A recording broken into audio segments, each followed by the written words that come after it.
The Angels Resplendent were a loyalist chapter of the Adeptus Astartes descended from Blood Angel's genetic stock. Their chapter master, Varzaval, who also bore the title of the Knight Resplendent, led the chapter's first company on a great campaign to wage war upon the enemies of mankind. But after many years of his absence, one of the chapter's chaplains, named Malvoisin, declared Varzaval and the first company as lost. It was during this time, where the Knight Resplendent was absent from his chapter, that events would unfurl which would forever change the chapter. Emerging from the River Tristesse, which surrounded the chapter's fortress monastery of Canvolis, was a mortally wounded individual who remained full of vitality and vigour, that would become known as the Undying Martyr. This man would be interrogated by the chapter's chaplaincy for over 19 days, before Malvoisin would declare this stranger as a prophet of the God Emperor, and declared that the chapter needed to atone for its sins. Battle Brothers would be punished for the smallest of transgressions, and were even encouraged to report any divergent behaviour found within their brothers to the chaplaincy, now known as the Council of Thorns, so that they may repent their sins. A civil war would erupt within the chapter, the chaplains preaching the word of the Undying Martyr to those who would listen, whipping the Battle Brothers up into a frenzy of religious fanaticism. Only the chapter's librarians would stand against the chaplains and would eventually all be slain as heretics. Here, the Angels Resplendent died, and the Angels Penitent were reborn in their stead, screaming their new battle cry of "The Emperor condemns." But just who could this mysterious Undying Martyr actually be? While we know little about the Undying Martyr, what we do know is that firstly, he was not an Astartes, but seemingly a regular unaugmented human, albeit one who was taller and more muscular than the average man, with dark hair and eyes that were described as savage yet compassionate. Secondly, the Undying Martyr was covered with numerous lesions, including a number of lacerations, boils, blisters, and most notably, a heavily bleeding wound within his torso, which Brother Sergeant Montague noted should have been fatal.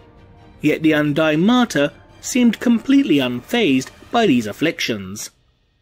Thirdly, the Undying Martyr bore a pendant of the Imperial Aquila, and uttered the following before being handed over to the chaplains: "Do I still dream?" What this details is that, combined with how the Undying Martyr managed to turn the Angels Resplendent into religious fanatics, is that the Martyr is highly religious, which potentially means that he could in fact be, or at least was, a figure within the ecclesiarchy, such as a priest or a cardinal. But what is important to note is the fact that the Martyr was mortally wounded, and yet completely unfazed by such a wound. While this may be chalked up to a resilience born of religious fanaticism, the fact he survived a wound that should have killed him does seem to suggest that the Undying Martyr is in fact a perpetual. Perpetuals are individuals who are, for lack of a better term, immortal. They stop aging past a certain point and can regenerate from wounds that would kill a normal human many times over, even resurrecting from death itself. One such perpetual, the Primarch of the Salamander's Space Marine Legion, Vulcan, managed to regenerate from atmospheric re-entry and impacting upon the surface of the planet Macragge, which had essentially rendered his body to little more than charred chunks of meat. Vulcan's regeneration took several hours to restore his body, although Vulcan's mind was damaged as a result.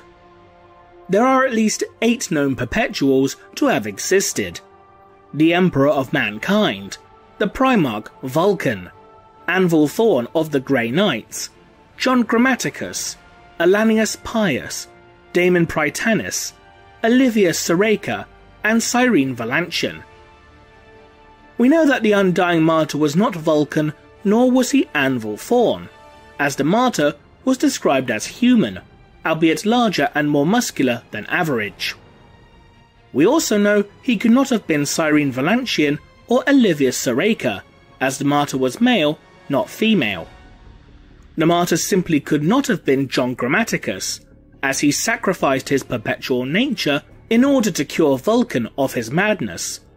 And the Martyr could not have been Damon Prytanis, as Prytanis was killed for the final time when the loyalist word-bearer Barthusanarik shot Prytanis with a fragment of fulgurite, one of the few things that can truly kill a perpetual. This seemingly leaves the only possibility of the Undying Martyr being Alanius Pius, which is disputable for a few reasons.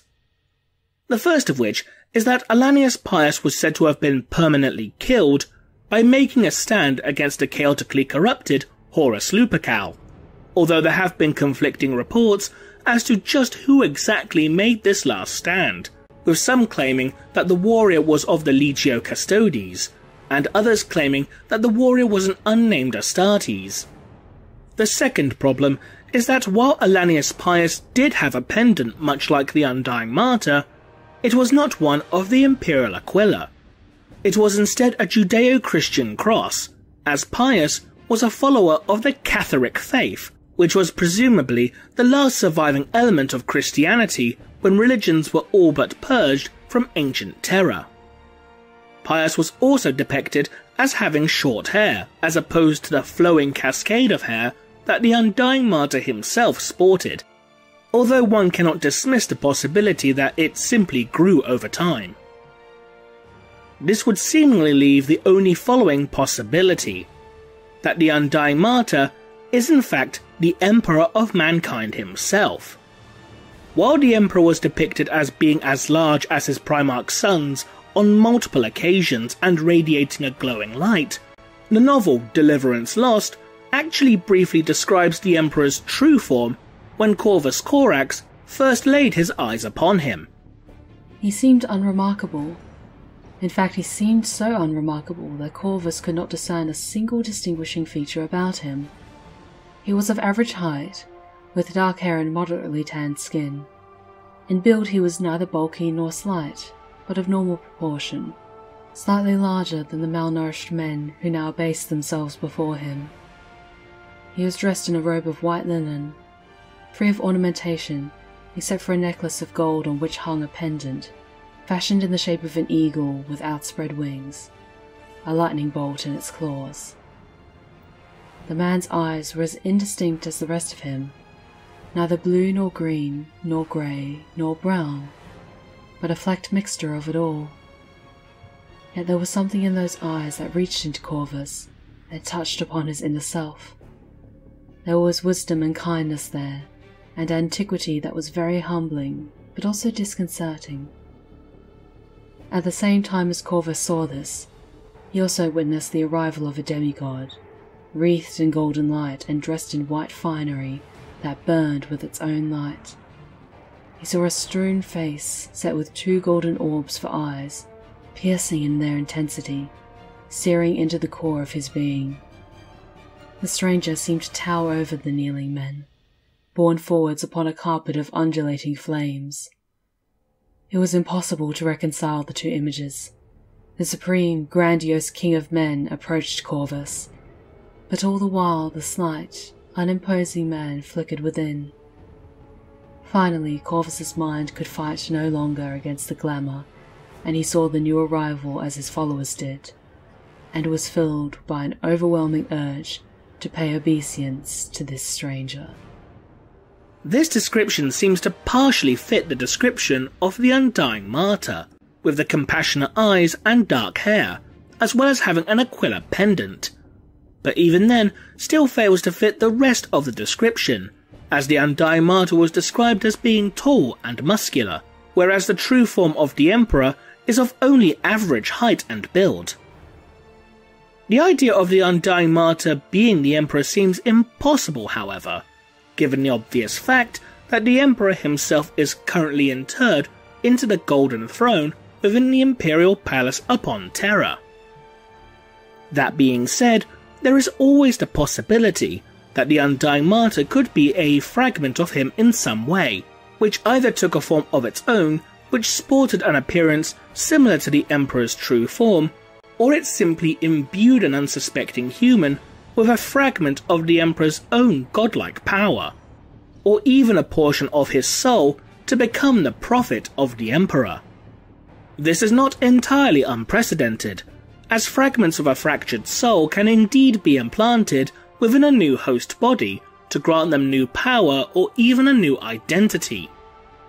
One such example is the loyalist Thousand Sons Astartes, Reviel Arvida, who was implanted with a soul fragment that belonged to the Primarch Magnus the Red by Malcador the Sigillite in order to save Arvida's life.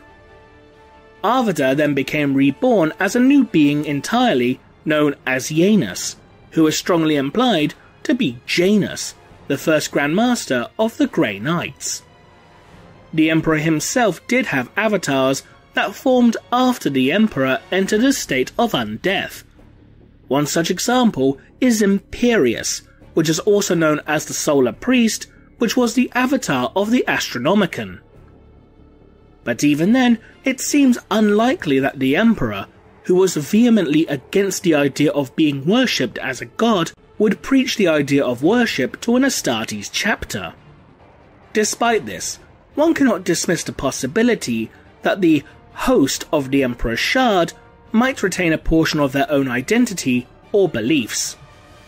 But if this seems impossible, then that seemingly only leaves one other potential outcome to the Undying Martyr's identity. That being that the Undying Martyr was not a true perpetual, but one that was created through unnatural means. Perpetuals can occur within humans through two ways: being born naturally as a perpetual, or by being resurrected through Xenos technology or arcane methods. John Grammaticus was a perpetual who was created artificially, thanks in part to the Eldari Autarch known as Slough Da, who resurrected Grammaticus after his first death during the Battle of Anatole Hive. Alanius Pius, on the other hand, was a born perpetual, a fact that John Grammaticus himself would point out when the two would meet during the events of Know No Fear. I'm only what I am now thanks to Xenos intervention. You're a true perpetual. You're still like him. This perpetual would have to have been created after Anvil Thorn was recruited by the Grey Knights, however, as the problem with the Undying Martyr being a perpetual, or at least being a previously unknown perpetual, is that according to the short story The Ghost Halls, the last perpetual is Anvil Thorn. But even then, this still seems to be the most likely possibility, given the fact that the Undying Martyr was covered in numerous wounds, potentially giving a clue as to how he died for the first time. This leaves another question unanswered. If the Undying Martyr is indeed a newly created perpetual, then just who exactly could have created him? Or more importantly, why did they create him? That will be a question to be answered another time. But there is another final and more striking possibility. That the Undying Martyr could in fact be none other than one of the Sensei. The Sensei are said to be the Emperor of Mankind's true children, for it is said that while the Emperor of Mankind was a man who was unlike any other, he was still a man, and is rumoured to have sired many children over the course of his long lifespan. The Sensei are also said to bear a portion of the Emperor's own godlike essence, said to be blessed with tremendous psychic ability and to never age. Since the Sensei will share similar traits to their father, this could explain the Undying Martyr's savage yet compassionate eyes being so similar to the Emperor's own. The biggest problem with this, however, is that unlike perpetuals, the Sensei can be killed, and in fact the Inquisition is said to be hunting these beings down as potential threats to the Imperium as a whole. But if the Martyr was indeed one of the legendary Sensei, this could explain the wounds he had suffered from, by being those inflicted upon him by the Inquisition as he fled for his life, seeking sanctuary in the arms of the Emperor's Angels of Death. What do you think? Leave a comment below, and thanks for watching.